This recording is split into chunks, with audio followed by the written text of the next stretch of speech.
Hey there, if you're thinking about moving to Florida or you want to buy a second home here and you're a little concerned because of the storms that we get, hurricanes and tropical storms, well, this video is for you because I'm going to show you 5 things to do and 5 things not to do to prepare for storms before they come.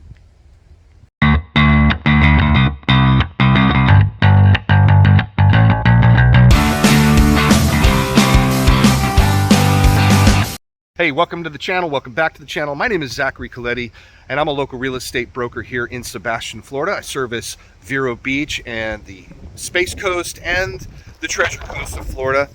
And I make videos about what it's like living, eating, playing in our area, our beautiful part of the eastern coast of Florida.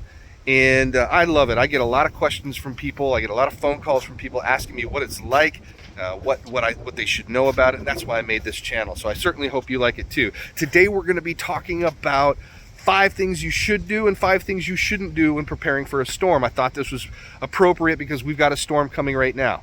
As you can see, it's getting a little blustery behind me. We're starting to get a little bit of wind, and we're expecting the things to really kind of get worse as time goes on. Maybe about 12 midnight tonight, 1 o'clock in the morning tomorrow.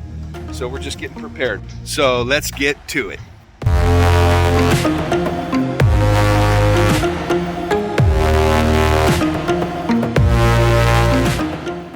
All right, number 1 thing not to do, and this is a really big one, is hoarding. You definitely don't want to hoard. We're seeing far too many people go to the grocery store and basically clear out all the aisles, and it's not leaving any supplies for the folks who can't make it to the grocery store in time. Maybe some folks who work late and they need to get some supplies as well. Listen, this is important. We live in a first world country. This is America, and we're not going to be, this is not like the apocalypse. And I know that the news channels really like to push fear and, oh my gosh, I thought a little bit better on this one. I have to admit on that one. But really, what we see is people, when they find out that there's a storm, there are a certain group of people that go to the grocery store and just take up all the paper products and all the food products and all the water products. And before you know it, the aisles are cleared and the gas stations are full. The people are going there and filling up 10, 5-gallon jugs and 25-gallon jugs and just taking up all of the resources that we have. And it's just not necessary. I mean, we might lose power, but it's only going to be for maybe a day or two. And, you're still going to have running water. And if you're unwell, you can just run your generator. And we'll get into that next. But really, the number 1 thing not to do is don't panic and don't go out and start hoarding everything. You need to leave some resources and some supplies for other folks, or else you're going to be more problems. So just think about it. Only take what you need. Only take what you need for a few days. Like, basically go to the grocery store like you're filling your your refrigerator for a week, not for a month, not for 2 months, none of that stuff. You don't need to do that. All right, so the number 1 thing to do, and I sort of vacillated on which one should be number 1, but I guess I chose this one because you do want to be prepared with supplies, and that is to have a generator. Make sure you've got a generator to at least run your refrigerator if power does go out. You don't want food to spoil. The good thing here in Sebastian is that we are starting to get underground electrical. So you can see right here, I've got the electrical wire running up through to the meter, and that goes to my house. That mast right there is no longer in service. And that used to be the pole back there. I don't know if you can see it. It used to be the pole back there where the transformer was. And I, of course, have put the transformer across the street. See that green box right there? So that's starting to happen all over the Sebastian Highlands. Not everybody's got that yet, but that's going to really circumvent the loss of power for a lot of folks here. That's the whole idea.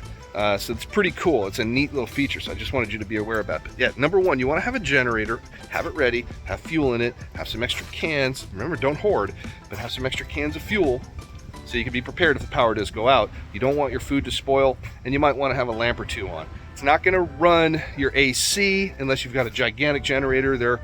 There are homes here that have already backup generators installed, and that's something that you can have done, is have a backup generator, like a propane powered or a diesel powered backup generator.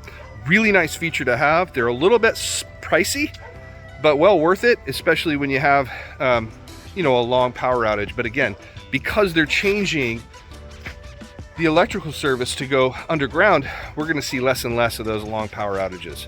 So there you go. That's number one. All right, so the number two thing not to do when a storm is coming is to run that generator inside the house or even inside the garage. It can kill you. It's an internal combustion motor, and it emits carbon dioxide, which will rob your body of oxygen and thusly kill you. It's not a good thing. So, unfortunately, there have been incidences where people did not know this, and they went and put the generator inside the house, even with the windows open, even with the muffler pointing outside. It's just dangerous. It can kill you, and it can kill your loved ones. It can kill your pets. Don't want to do that.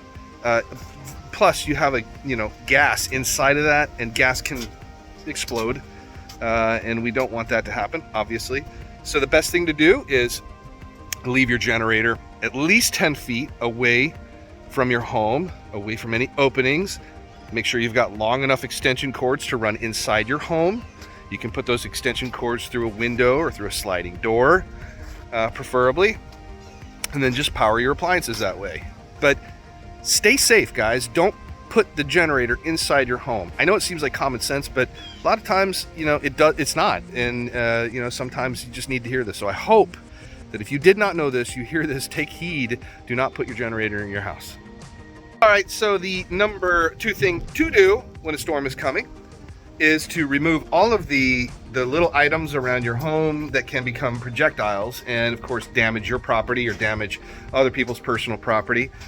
We certainly don't want these things flying around. Even a 40 mile per hour, 50 mile per hour wind can pick something up and just wing it at your car or your window, and that's why we have got shutters on here. I'm not going to make that something that you need to do. That's common sense. Put your shutters up.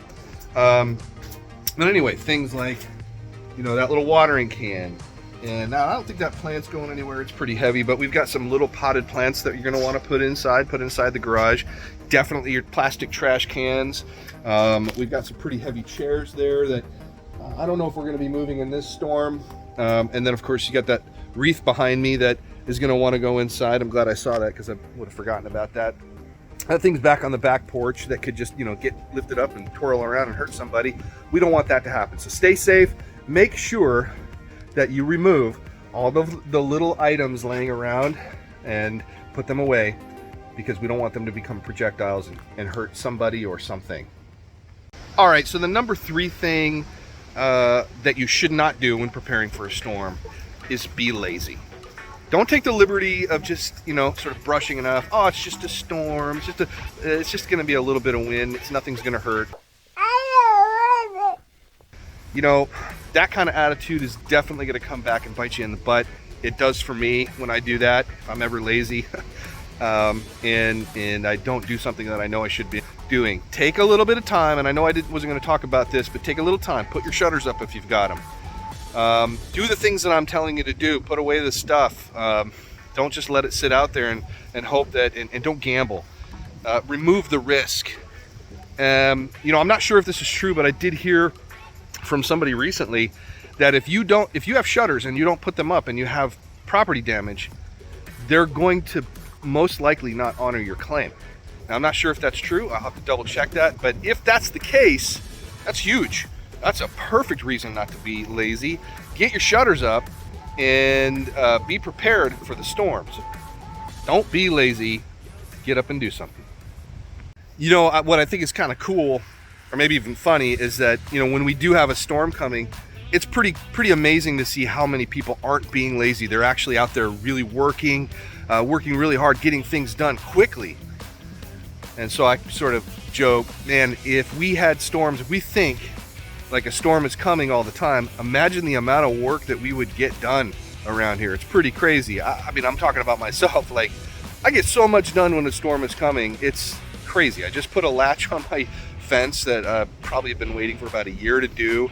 Done a couple of other things, like put a gutter up on the side of my house yesterday, or a downspout on the gutter.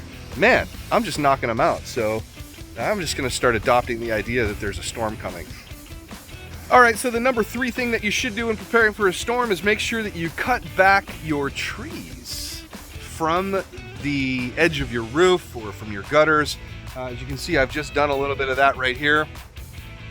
We had this branch right here that was just kind of hanging over and slamming against that gutter, which is not a good thing. It can cause damage. You know, some folks are going to have bigger trees and bigger branches. Like, look at that monster, right? Luckily, that's not really hanging over our neighbor's roof too much. Spit it out, Zach. But you know, there are going to be trees like that possibly in your yard, and if you can't get up there and trim that tree yourself, well, don't do that. Don't take the risk of getting on a ladder and hurting yourself. There are people out there that can do it, and all you really need to do is just like go to Facebook Marketplace.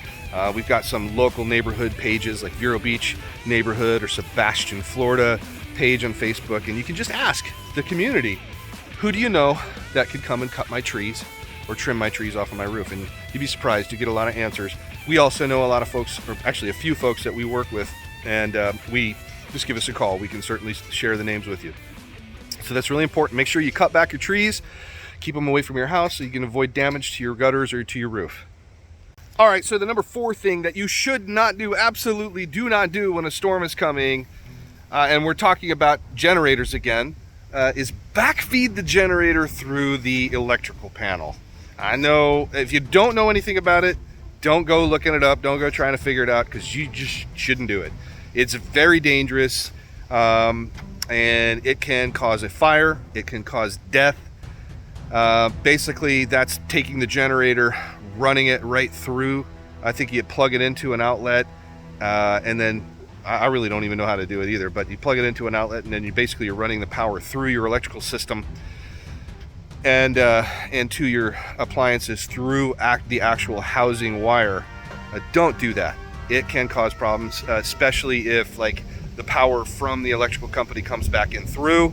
If the power comes back on and you don't have the electrical panel turned off, major problems. So there's a remedy for this. If you do want to run your generator to your housing wire, you can use what's called as a transfer switch. Make sure you have a licensed and insured electrician install that for you, and that way you can go ahead and plug in your generator to your house, but don't backfeed it in through an outlet in your house. That is a no-no. Stay safe, folks. All right, so the number 4 thing that you should do when a storm is coming is make sure that you are fully supplied with batteries, because you may need a flashlight, you may need, some toys, other things that are battery operated. I mean, if you have a blood pressure, thing that you use that takes batteries, I've got one of those. That's the reason why I bring that up. Make sure you got plenty of batteries, and that you're not looking around for batteries. You got plenty of batteries. This is a short one, and again, a lot of this stuff is common sense, but stock up with batteries. We like to have a full, we've got a cabinet in our garage, and we always try to keep all the different types of batteries that we use for our little battery operated machinery. So make sure you do the same thing, and there you go. All right, so the number 5 thing that you should not do when preparing for a storm is panic. I know it can be kind of scary, especially if this is like the first time you've gone through something like this, and you're gonna be scared. But the thing is don't panic. Really the worst that happens in storms like this is there's a little bit of property damage. The sun's coming out now. You might lose some electricity for a little bit, but really there's nothing to panic about. Everything's going to be fine. We're going to go through the storm, and then the storm's going to pass, and we're going to get back to our normal lives. Panicking is only really going to make things worse. For those of you who have health issues, that added stress of panicking isn't going to do you any good. And when you panic, the oxygen leaves your brain. You hold your breath, you're not breathing properly, and when you don't have oxygen in your brain, you can't think straight. So you're going to start making more mistakes, you're going to miss things, you're going to forget stuff. So whatever you need to do to not panic, and I've got one trick you can do, is just take big deep breaths. get that oxygen flowing to your brain, sort of loosen your shoulders a little bit. Just think about the things that you have to do to prepare, stay calm, carry on, get through the storm. All right, so certainly last but not least, number 5, the thing that you should do when preparing for a storm is protect your valuables. And this is going to be like sort of a double thing that you should do. Protect your valuables and have some cash on hand. If power does go out, you're going to want to have cash to be able to go buy some things at the store, because their power might, the store's power might be out as well. It's always good to have cash on hand. What we like to do is take some of our valuable paperwork, take the valuable paperwork that we have, put it in plastic baggies, put those up high. I mean, we're in an area here in Sebastian it's not in a flood zone. We don't expect to get 12-foot, storm surge over here. But let's say if you live on water, or if you're over on the island, you certainly want to protect your valuables. Put them in some plastic bags. Some folks like to put them into little mini safes, waterproof safes, fireproof safes. Do that. And these are going to be things like birth certificates, stock certificates, and anything that can't be duplicated easily. Make sure that you save those. Make sure you have cash, and that's it. So now you guys have been armed with the 5 things you shouldn't do and 5 things you should do that tops my list during a storm. There are several other things that you should do and should not do. I'm not going to be able to get into everything, but really what's most important here is to take a deep breath, go with the flow. This is the kind of stuff that happens here in Florida. This is not, in California, you have wildfires, and you have blizzards, in other places, and nor'easters, and all that stuff. It's part of the process. Part of the living here in Florida is going through these storms during this time of year. You just prepare yourself, realize that it's going to happen. Don't panic. Hey, and by the way, have fun. Life is so short. We don't really get to spend, you don't get to spend as much time with your family as you'd like to. I know that's probably one of the biggest regrets of people when they're on their deathbed, that you wish you would have spent more time with your family. Take this time as an opportunity to spend time with your family. That's what I'm going to do. That's what Tanya and I are going to do. We're going to play board games with our kids, and while the electricity is on, if it doesn't go out, we might do a little binge watching of some shows, and eat some popcorn, and just play some games. That's what we're going to do, and I'm really actually looking forward to it. So without further ado, I want to say thank you very much for watching this video. I hope it's helpful. If you like what you see and you want more of this content, subscribe to the channel, and if you want to be notified every time we drop a new video, hit that little bell, because that will give you a notification that we dropped a new video. Thanks again for watching, and if you have something to add to this, please do so. Comment below, and we look forward to seeing you next time. Have a good day. We'll see you after the storm. Bye.